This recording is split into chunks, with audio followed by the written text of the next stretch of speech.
Do you have this problem? When you talk about habits in English and you use the same grammar again and again, things like, I eat breakfast at 7, or I go to bed late, or I work on Saturdays.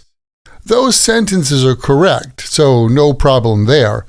But if you always talk about habits that way, your English can start to sound a little flat or mechanical. The good news is, native speakers actually use several different expressions to talk about habits depending on how strong the habit is, how they feel about it, and whether it's something now or from the past. Let's dive in. Welcome to another Happy English podcast coming to you from New York City. And here's your English teacher, Michael. All right, thank you, John, and thanks, everyone. It's Michael here from Happy English, and I help people speak English better. This is Happy English Podcast, episode 964, talking about habits in English. Always, tend to, keep, and used to. Today, we're going to look at 4 very common and very natural ways native speakers talk about habits in everyday conversation. And as we go, I'll show you how each one sounds a little different, even though they're all talking about repeated actions. Let's start with the strongest one, always. We use always that feel very regular or fixed. Sometimes it sounds neutral and sometimes it shows emotion. Like, you might say, I always drink coffee in the morning. That's just a normal routine. Nothing special. It's just a part of your day. But now, if you change the grammar just a little, always can become more emotional. When we use always followed by an ing, we're usually reacting to someone's behavior, and sometimes to complain. Like, Jack is always checking his phone during meetings. Here, always sounds, annoyed. Or Jenny says her son is always forgetting something at school. Again, this sounds like a complaint. But, and this is important, always followed by an ing is not only negative.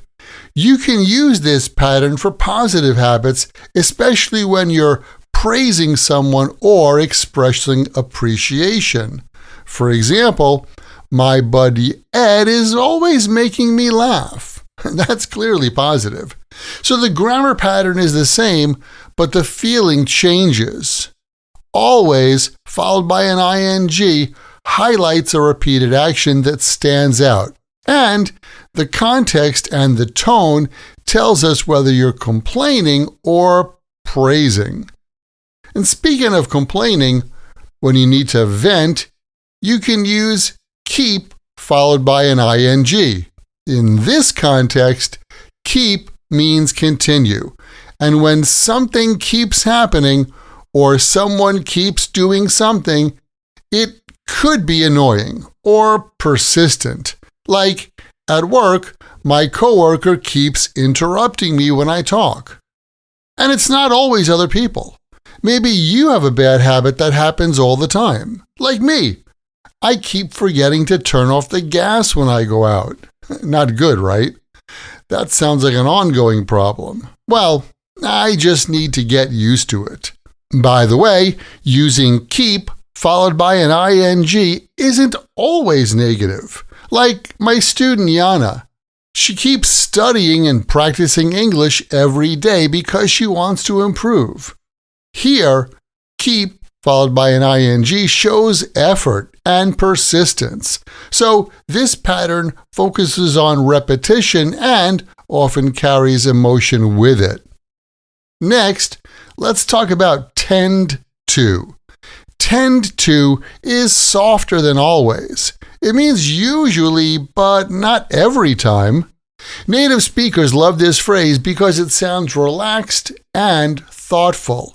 For example, instead of saying, I eat late, you might say, I tend to eat late. That has a more natural sound to it. And you can use tend to when you want to talk about other people's habits as well. Like, one of the students in my class tends to get quiet when she's tired. It doesn't happen 100% of the time, but it happens often. Or in a more general context, someone might say, people tend to spend money more at the end of the year. So tend to is perfect when you want to talk about habits in a relaxed tone. And finally, let's talk about used to.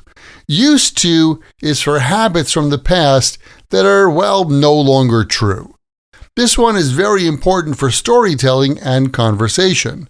Like, I used to walk to school when I was a kid. Yeah, that habit is finished. Or, Sam used to live near her office, but now she works from home. You can use it for lifestyle changes too. Like, we used to eat out a lot, but now we cook at home. So used to is great when you're comparing then and now. If you think about it, each of these expressions lets you talk about habits in a slightly different way. Always sounds strong and fixed. Tend to sounds softer in general. Keep followed by an ing focuses on repetition and feeling. And used to looks back at habits that have changed. That's why native speakers don't rely on just one grammar pattern. We mix them up naturally. So, here's a question for you before we wrap up. What's one habit you always do? What's something you tend to do? And what's one habit you used to have but you don't anymore? Leave a comment and let me know. And remember, the best way to remember English like this, and any other word or phrase in English, is to take that word or phrase, write it in a sentence that's true for you or true in your world, and then memorize your sentences. That's how you build fluency. Yeah, learning another language is not easy, but it's not impossible. And I'm here to help you on your journey. This podcast was brought to you by Happy English. Please visit myhappyenglish.com. Show your support for Happy English by leaving us a review. Get English, get happy, Happy English.